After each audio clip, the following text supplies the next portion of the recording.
All right, and hello. Well, there's the power plug in all of its glory. I don't have a great camera angle to show you how this works, but I'm going to now try and slip on the bracket that I made and show you how it goes on. So I have a little hole here, little cut for the wire to slip into. So you slip it in from the back here. And do you see this little hole right here where the screw goes in? There's two screws that go in either side of this Canon P female plug, and so those will be accessed to the side of this mount to put those in. So let's see how that works out. So now let's just go this and see if we can wedge it in here. And I want to make sure that this is somewhat accurate, so give that a twist. Those old wires and slide it on here. That's going on. I guess I can worry about getting it perfect later. I want to see if it'll simply bolt on to here.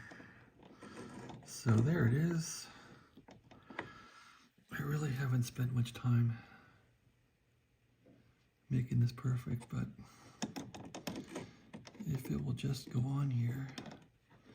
So it's binding. Well, I think it's on. Well, that might work. So that's how it turned out. Now I got to put the screws in the back. So I have this screw here, and I have this one here, and a third one. You've watched me tap it on the last video. We did the tapping. So here's how it looks now. It's not going to be a great looking adapter, but maybe if I put some green paint on it, it wouldn't look so bad.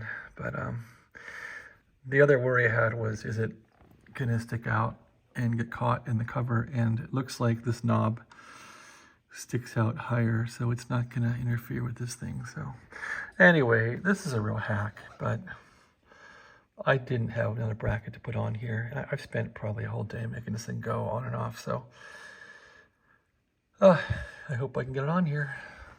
So now I'm not gonna be on camera for this part, I don't think, but I'm gonna have to tilt the radio down and get the screws in the back. You can see there's two little screw holes here that I have in here. So let's get the screws to mate with those. And there's a front screw hole there. Hopefully they're all made up and this thing will snug in there. And I'll put the two side screws in here to hold this plug. The plug will get pushed back a bit.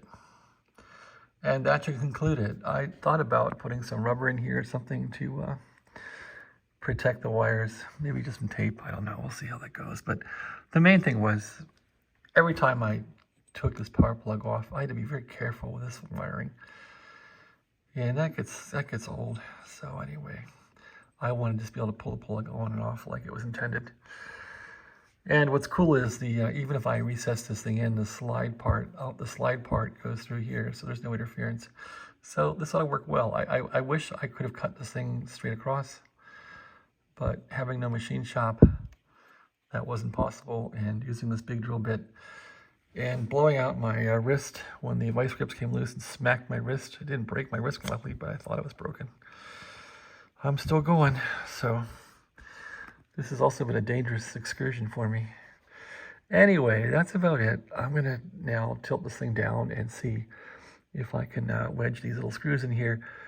I'm going to try and clean off the desk, make some room, and tilt down the radio part and see if I can get in there and get these screws in. So I'll see you in the next video. Thanks for watching. Have a great day now.